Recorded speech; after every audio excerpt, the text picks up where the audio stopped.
So in the book, I told everybody, look, you should write a book or paint a picture or do something to express yourself rather than sit down and watch a TV show. And I've done that. I did that for it was almost 3 weeks. I don't know. I got, you know what? The only way I'm going to be able to time that is to go back to Scarab Performances show and find out when I did that. Um, I did that show. I kind of started putting the phone down. I would limit my time on the computer, and I'd head downstairs. Now those weeks there were shifts going on, and I only noticed it after I came out of my funks. Okay, because I'm picking up other people's garbage, and when these shifts take place, and I once I realize, hey, that's not me, I snap out of it. I say, hey, that's not me, and I go grab my unified field device, slap it over me, and half hour later, it's almost like a pill. So I'm thinking that's really a placebo. This unified field device. I'd say it's worked for me, but at the same time, yeah, maybe it calmed me down and made me feel physically better. But was that stopping me from experiencing a few Mandela effects or a change or a shift or something, noticing something? Because when I'm going through these things, I don't know it. It's not like I go, oh, there's a shift going on. Let me pay attention. I'm walking around going, why am I in a bad mood? What's going on? So now, um, doing this, taking myself like downstairs at the bar when I'm behind the bar, I don't put the TVs on unless somebody asks. There's always one up front, one probably two, especially if there's a game, hockey game or something going on. But I don't look at them. I don't think it matters. They're on. Okay, I think I probably get a blast here and there. Uh, in the back of the bar, there's 5 TVs. I'll shut 4 of them down, leave one on if I can. I come upstairs to watch a TV show that I think, okay, this is distracting me. I just did all that at the bar. Let me come up here and distract myself. What happens most of the time is I'll pop YouTube on first, and I'll find somebody's show and start watching that and get into that, and that's great. Because if I'm going to sit here and destroy myself by looking at these things, TVs and phones and whatnot, then I'll do it through YouTube and with the information coming out there because I can discern fairly quick what somebody's talking about. Usually I go on the YouTube and that's what happens. Well, last night I jump on Amazon Prime. For the life of me, I'm like, why did I even buy that? But I did. I have that and Netflix. I think I've almost completed Netflix. That's a joke. So I go in and I'm watching this show that 3 weeks ago I started and I was enjoying, and now I'm not even not enjoying it. I don't even know how to explain it. It's just, I'm like sitting there looking at it, and I'll be looking around my room looking for something else to do. I think, maybe I want to go play chess, or I'll play chess online. Even that's become mundane because it's online. I don't care if it's other people or not. Um, I've just noticed that recently because, and I think it has a lot to do with the last 3 weeks. I slowly weaned myself off of things. And the hardest one, I remember, I'm not feeling this way now, but before the first week, I was like, I want to call people and talk to them. I wanted to, I knew Photo Helix was going through like surgery. I wanted to chat with him, and I wanted to call Scarab and explain, hey, I'm going to be getting off soon, and just to talk, just to chat as friends, talk to Scott, tell him the same thing, yeah, you guys might not hear from me for a while or whatever, and I'm like, I wouldn't put my phone down. After I was for a little bit, now I wouldn't. Now all of a sudden, boom, I lose my phone 3 weeks ago. So I'm like, you know what? I was going to put it down anyway. Let me just forget about it for a while. So I realized within 2 days, I need it for the bar to communicate with these people here. So I was like, great. So I probably go a week and a half without it until they were all like, look, you got to get a phone. I go out and get this phone, and I figured let me get the best one. I'm, spending money. I want to take on vacation and all. I get the best phone, and things just pooping out on me left and right. I can't send any text. I have like everything on it, and I can't send text. I can only call, make calls once in a while. It tells me my memory's full. It's probably impossible. So the phone's totally shot. Now, yeah, glitched phone, bad phone, whatever. At this time in my life, I wasn't supposed to be on the phone, and that's what happened. I muddle through another week with this new phone, not even touching it. I don't care. You know, it's like normally you get a phone and you're like, okay, let me set everything up. I didn't even want to put phone numbers in it or anything, and I don't know how because I don't have the chip. It was lost with the other phone. So I pop in some things, and I got everybody's number back on here, and um, I don't understand that. You know, I'm sure the other one was connected to something online that connected, and they spoke, and now here I am with all the information again. Totally bizarre to me, but technology is an incredible thing these days. Um, but there's definitely something to getting rid of the electronics, and I really think it's about getting rid of them all the way. I mean, I'll sit here and go, don't watch the news, and go, watch a clip of something in the morning. I don't, but I'm saying if I do that, it's the same thing. It's not. I'm just reinforcing that program, and it's like taking a drug.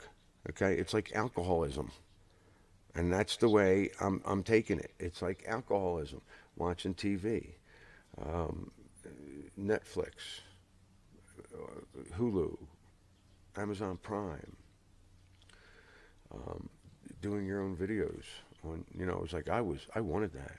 I needed to at least, the very least, call the people that the people that are Mandela affected, that I have their numbers, and talk to them and say hello, and because I didn't have a phone, and I refused to get on. It's like I have all these small little clips of stuff that I took. Some of it's relevant, some of it's not, and I got these things stored on here somewhere because I just have no urge to make videos.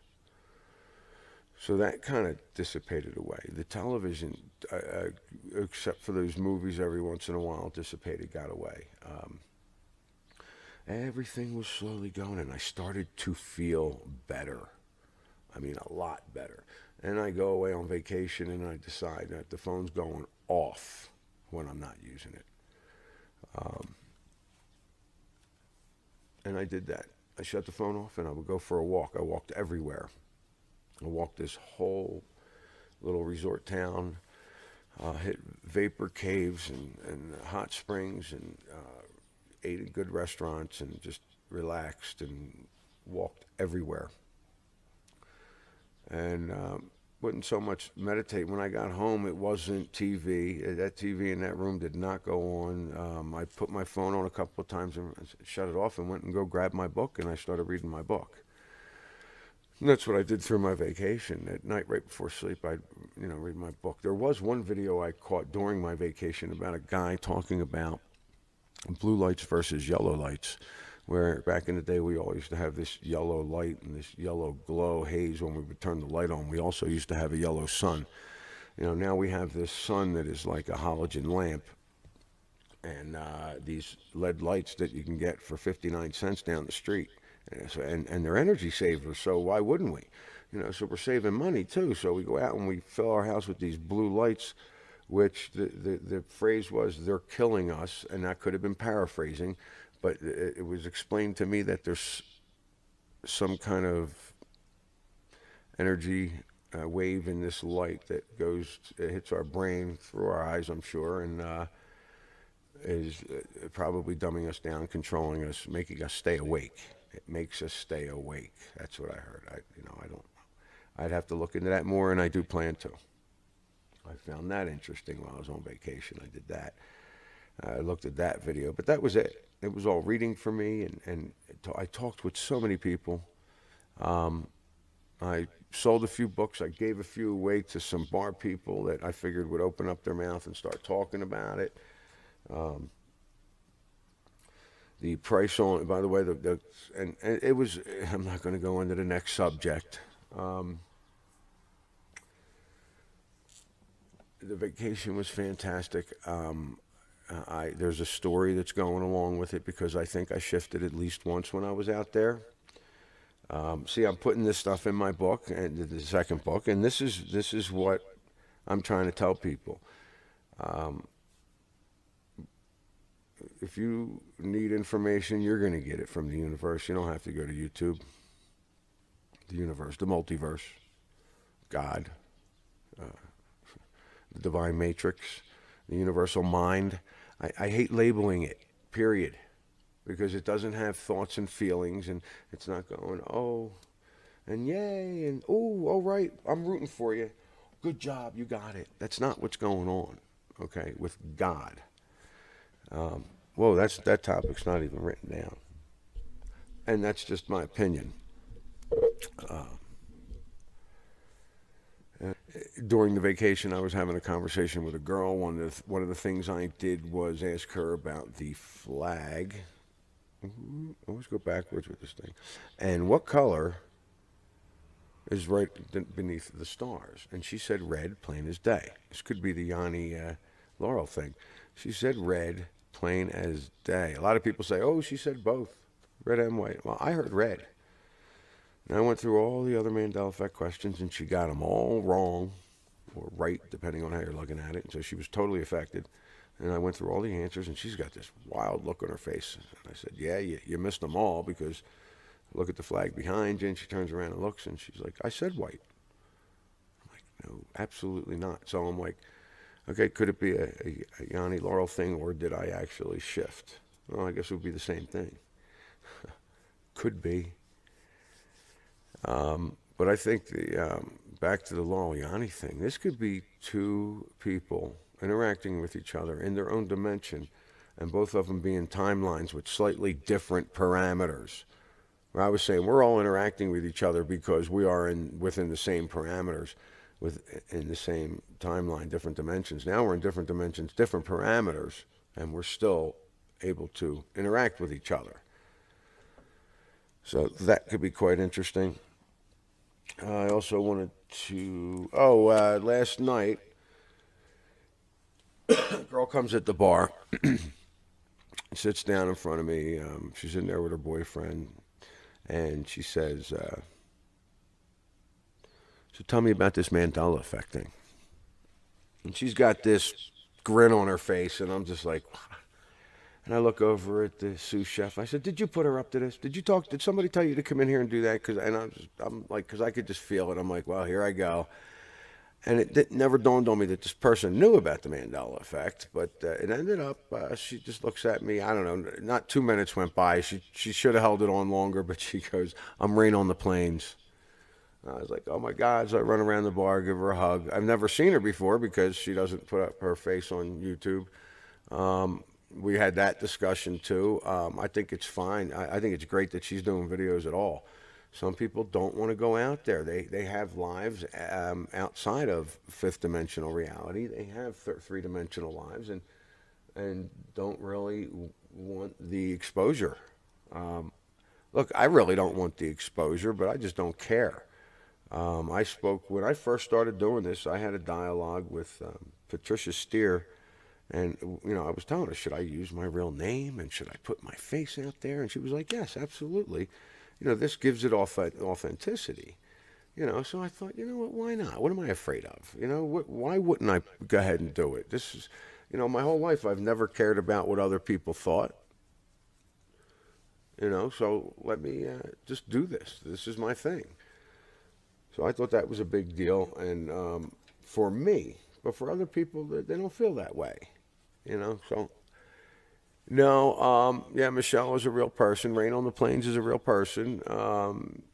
We had a good time. We sat in the back and talked while Scarab Performances Saturday night speakeasy show was on, and we talked back there, and it was nice. It was fun. The manager took care of the bar, the owner took care of the bar, so I could just go ahead and entertain Rain.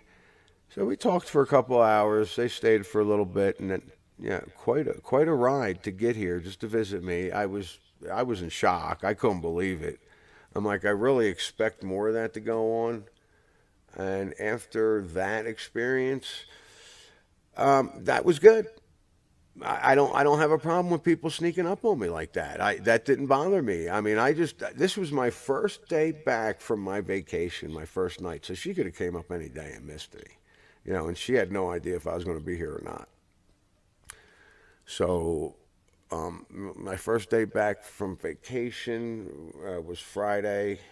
I even hit the hot springs and vapor caves Friday afternoon before I came back. Got back, chilled out that night. Next day, get ready to go to work, and it was my first day back, and she's there. So, look, I don't have a problem with being surprised like that. I think it was kind of fun. If the bar is real busy, not going to be able to chat a lot. I hope you hang out anyway. If it's real slow, we'll sit and have a beer or whatever. If I'm drinking, then, because I sure shouldn't be. One of the other things wasn't just the electronics; it's the beer and everything else that goes along with things that I think are bad for me. If I think something's bad for me, I need to stop, or I need to stop thinking it's bad for me, like I've done with cigarettes. I was on Dark Wolf's Den's interview, and I smoked like a fiend. I watched that video. I'm like, oh my god, I'm lighting up another one. I didn't even know it. Right in the beginning of the video, it was cracking me up. The first thing you hear is, "You mind if I smoke?" He's like, "No, go right ahead." And I just smoked them like crazy. Um, but now it's like right now, I haven't had this. I had one cigarette with my coffee in the morning, and that's been it. And I have no desires to, I don't even care now talking about it. Doesn't matter. I'll have them when I have them. Doesn't bother me. If I could just do that with everything else. Oh, wait, I can do that with everything else. I also feel like because this is quantum, people are going to be, things are going to happen with people, fast for some people and slow for others. Um, I feel like I've taken a back seat. I had all these experiences, and the Mandela effect went commercial.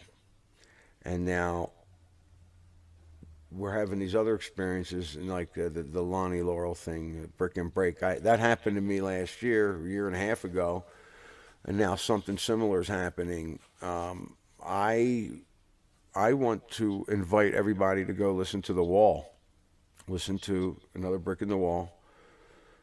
Um, All in all, it's just another break in the wall. All in all, you're just another break in the wall. That's what I hear. All in all, you're just another break in the wall. And throughout the album, I think once it says brick, once I hear brick, and the rest they say I hear break. Some people have told me they hear break. Wow, oh my God. And some people hear brick. And I invite everybody that's listening to this and their friends to go ahead and listen to it and find out what you hear. Tell me what you hear. I'd be very interested. I've done that so many videos, it doesn't matter. People have said it both ways. They're going to do the same thing with the Yanni Laurel thing. They're going to do the same thing with his and the.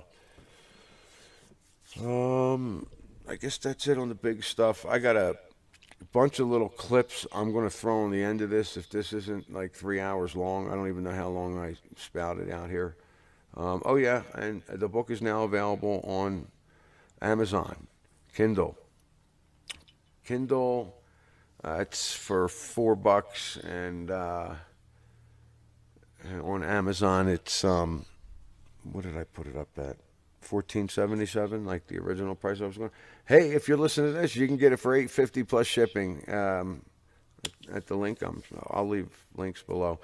But the Kindle, I still, it's a shame. It's my first book. Okay.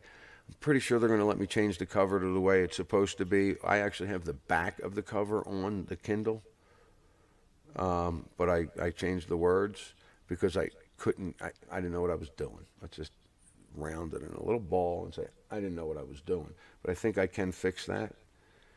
I think it's great that it's going to be on Kindle. And it's great that I get it on Amazon. But that's going to be up there within the next few days. Today's Sunday. All right.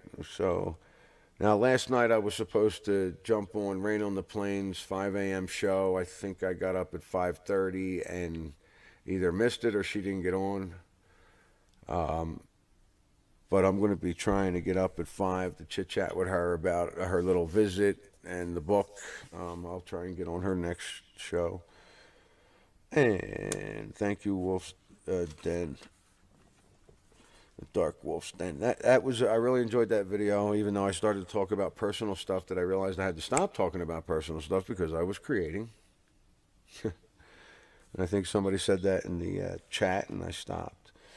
So that was pretty cool. Books on Amazon, Rain Plains, Laurel.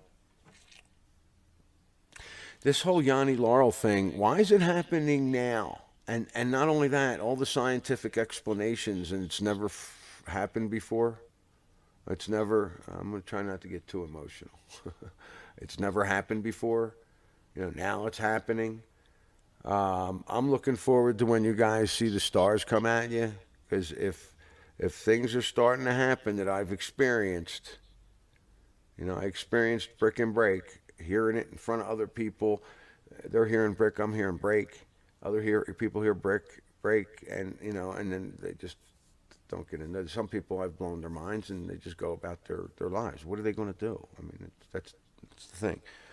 But I figure, what's the answer to it? I think our communication is going to take a turn here. We're not going to be able to communicate with people properly. Or maybe we should be doing it another way. Maybe we'll be communicating another way. I don't know. It's just theories. I'm going to go ahead and throw a few of these clips up. I went into some caves and stuff and touched Mother Earth. And so there might be some content in these things. I'm not even sure. And I'm not excited to do this, so I'm just going to throw it together. I'm not going to organize it. So according to that clock behind me, it looks like I did this for almost a half hour. Enjoy these clips. And actually, I'm probably only going to be doing videos once a month. If that, I think that's probably a good thing. They might be an hour long. What I plan on doing right now is this week I'm going to do a few interviews. I'm going to be on Michelle's Opinions and Rain on the Plains. And I've emailed a couple other people, so hopefully, and to send me their address so I could send them the book so I can do an interview. But what I'm going to be doing in the meantime is when I need to distract myself, I'm going to be writing my book. I also mentioned on Wolf's Den that I got some fictional books going. So I'll have plenty to write and plenty to distract myself with. But this is me experiencing this. Even though I'm writing the story, I'm experiencing that. I'm not just sitting there like a blob watching somebody else experience something. So that's what I invite you guys to do. Write songs, write books, make videos. That reminds me, photo, I got to get that done. Dark Wolf, I love Dark Wolf's channel myself. Dark Slayer 1, Dark Wolf's Den. Oh, wow. I haven't commented in a while. I wonder if I'll be on there. Media. Awesome. Faith, Hope, Love, and also I was just on that guy's show right there, the guy in the middle. Dark Wolf's Den. I was just on his show a couple of months ago. Faith, Hope, Love. I don't know, like, when I go on and watch her part the sticks and stuff, I can't get my figured out how to type. Oh. Jenny, your sister sport the ring or something? Jerry, run. No, there's a chat on the side you should be able to talk on. Sure. Oh, they're all sleeping on duty. Joanne, Steen, the second. Which is great, honestly, though, man. Casey. Oh, yeah, this is great. That cracked me up. She sat there asking me about the Mandela effect for the first 5 minutes before she told me who she was. Michelle's Opinions. Whiskey Nicholas Simpson. Open Stevie's Partner Ranch. No Way Radio. OP3 Crimson Partner Ranch. OU812. Party Puppy and Paul Adams both sporting a wrench. Puppy's as big as he says. Phyllis Whip. Robin Keneally sporting a wrench. When you fear somebody or something, you're giving away your energy. Period. And they probably can see that sometimes. Just imagine if you're in the ocean and a shark on you and you're like scared to death. They feel the energy, or like you're not afraid of it. Fighting or something every time.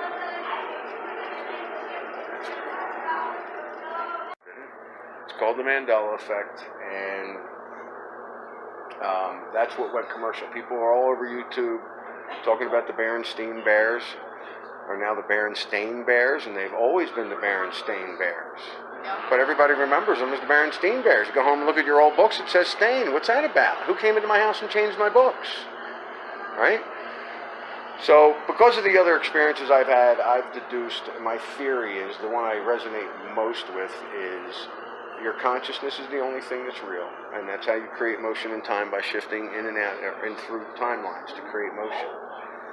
And something went wonky and went somewhere else. So we're on another timeline where the parameters of what we experience are just a little bit different, with just some history things.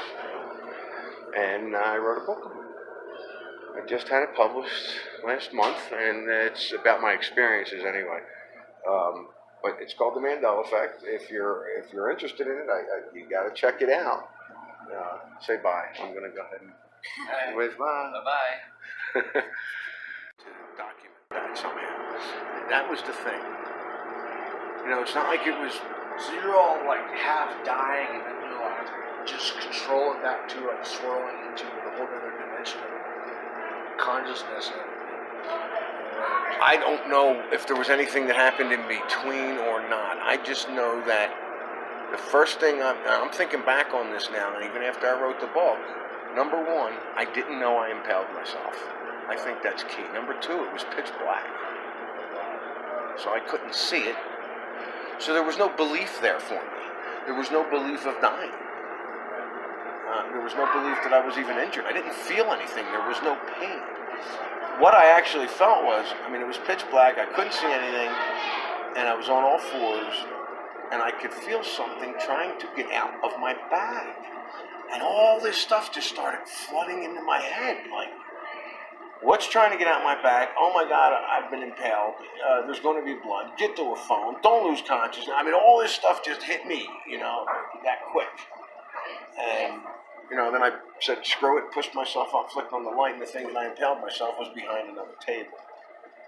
Because my consciousness shifted into a timeline where there was nothing there. I did not hurt myself. I did not impale myself. Now, when I did finally... The same normal reality. Most everything was the same. Things did change for me, but I didn't notice it for about a week. One of the things that changed was the location of the heart. Now, I impaled myself right where the heart used to be. And then a week later, I find out the heart's a little bit bigger, and it's a little bit moved more to the right, and closer to the center, rather than all the way on the left. So I thought that was interesting. That's what you're using the left side. Well, now it's a little closer to the center, and it's bigger, and the liver's bigger, and it's in two pieces, and the stomach's underneath the ribs now. And some people don't, some people are like, yeah, that's the way it's always been. Okay, but I'm telling you, I remember the stomach being like right around here, here, and now it's up here. It's like you remember certain facts from your life that are completely different than most people live their lives. You see the same thing you're talking about, but different facts entirely, and they live their lives that way. And then it's like totally like mixing together. And right, shit. and because of that, when you get really old, and everybody's like, yeah, he's losing his mind, he's forgetful. Why? Because that's how he remembered. He shifted into another timeline. What are we going to do? Put him in a hospital, give him pills. Right. Why don't you do now? Last minute. Do put your stuff on the market and make $1 million. Do.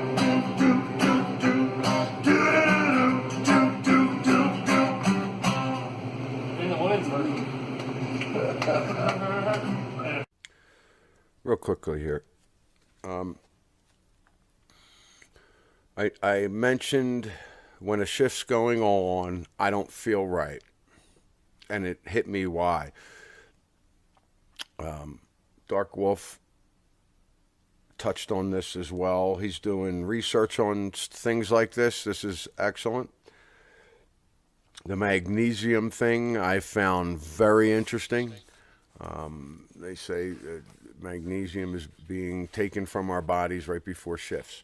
Other things we've talked about right before shifts. I don't know if I did talk with him about this. there seems to be an order of things because there has not been any chemtrails, and I don't focus on them. I don't focus on when they're not there, but when I focus on that they're not there, I'm still focusing on them. But I've just thought about it, and while I was talking with him and said, yeah, I haven't seen any and haven't noticed any, and wasn't thinking about it, wasn't focusing on it. And he said something that made me think, wait a minute, what if there's a pattern here? We have, I said, there hasn't been any false flags. And he said, actually, today something horrible happened. I said, I don't even want to hear it, and I let it go. And we have a false flag a few weeks before a full moon. We get that marinated, our fear, our energy, the energy all gets marinated. Maybe they hit the sky with some chemtrails.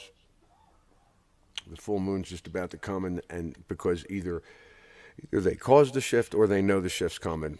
I tend to think they know the shift's coming. I think the full moons have a lot to do with it. So if they're doing that, putting a lot of people in fear and then shifting, then they're keeping them people in that timeline where they have control and there's fear and everything's going on in that direction. They may just be keeping three-dimensional reality going. It's quantum. It's infinite. It doesn't matter. It's up to us to get ourselves out of this if we want to. Maybe it's not even a matter of getting out of it. It's a matter of moving on. It's a matter of experiencing something else other than physical reality, or experiencing physical reality in another way. But the reason I jump back on real quick is these patterns. There could be patterns. The magnesium was brought up, and I feel that the reason that when a shift happens and I'm in a bad mood, it might not be that I'm picking up other people. It may be that I'm picking up other people, and the reason I'm picking up the other people is because I'm still nibbling on meat. Okay, sexual release of energy, gossiping I'm not doing, thinking properly. There was in the beginning of the 3 weeks when I started this, I just couldn't get out of my head. I was, it was ridiculous. Thinking properly was not there. So yeah, I'm when a shift happens, I'm not going to be going through it smoothly because I'm not doing what the orbs set out to tell me to do. For me. I mean, for you, it may be something different, but I got a feeling a lot of those things are probably the same for a lot of people. They're all, stand up straight, walk tall, know where you're going instead of having your head in your phone. I mean, these were all things that were on there, and I didn't even go through the list in the book or anything. But I'm starting to feel like the message from the orbs to me was, you do these things, you do the things you're supposed to do properly. The cigarettes and a beer once a week or twice a week is not going to bother you. Eating meat the way you do, and the sexual release of energy, and get out of your head. These things are going to help you go through these shifts smoother. That's what I think the message was, and it took me 2 years to get that message now. So I think that's big. Like, you know how easy it is for a junkie to find $500 a day? Pretty fucking easy, man. You know how hard it is for somebody who has 3 kids and just trying to fucking get by $500 in a month? It's really hard. I'm saying, like, Speaking my language. It's mind-blowing. So, like, I try to transfer that creative energy. Like, so, like, after the years of my travel, I'm, like, seeing all these people, like, striving so hard to, like, just get ends meet when they're working their ass off every day, and then seeing these junkies who, like, don't do shit all day, but then have everything you could ever possibly want. It's obvious, but that's the thing about humanity, the most difficult thing to do in life is give in to simplicity, give in to, like, how easy everything is. The over contemplation of humanity is the bane of humanity. Like, we sit there and we overthink things constantly. We constantly try to get at something instead of just, like, letting it be and molding it with our mind. And so we're, like, constantly lost. Dude. Ranting. I love that. Are you kidding me? I'm rolling. I'm not gonna have to say a thing in my next video. I'm just gonna put Yeah, he's gonna write a book on your rant. just put Patty did. Actually, I already did. He already spouted the whole book off without even reading it. All right. Keep going, Patty. Don't stop now. What was it? Where do we leave off? We're on Over contemplation is the bane of all humanity. Don't think, feel. Make sure you feel out every single thing you think, because it affects everything around you. And acceptance is the only true virtue in this world. to make acceptance nice. Accepting, yeah. Wow. Whether it be of yourself or others. But you can't accept others until you accept yourself, and everything you don't accept in others is part of you that you have to learn to accept. There you go. And now for a song. Get the fuck over yourselves. God, deal with it. Get over God and Get yourself. the fuck over yourselves. Your God, deal with it. We're all dead. God can't die. As much as, just like I was talking to you earlier about the microcosm and the macrocosm reflecting each other, as much as an atom that is an individual separate thing in this universe is a part of a cell that makes your fingernail, we are atoms of that thing that is beyond our perception, beyond what we can possibly perceive is God. We can't define that. There's no way we can possibly define it. As much as an atom in your fingernail, can define that it's you or knows that it's you, it doesn't. It's just being an atom. It's just being itself. And that atom is a cell, is part of a cell. And an atom and that cell is a part of your fingernail. But it's still an individual. As much as you're an individual of God. You're just an atom in God's fucking toenail. But it doesn't make you any less of that thing. No, you take it down to the protons, electrons, and it's just a piece. Just a piece.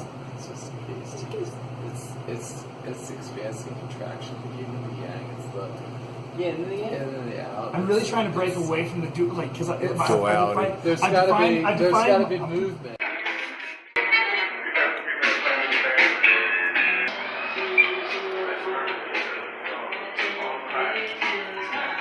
Can I get that little dance move?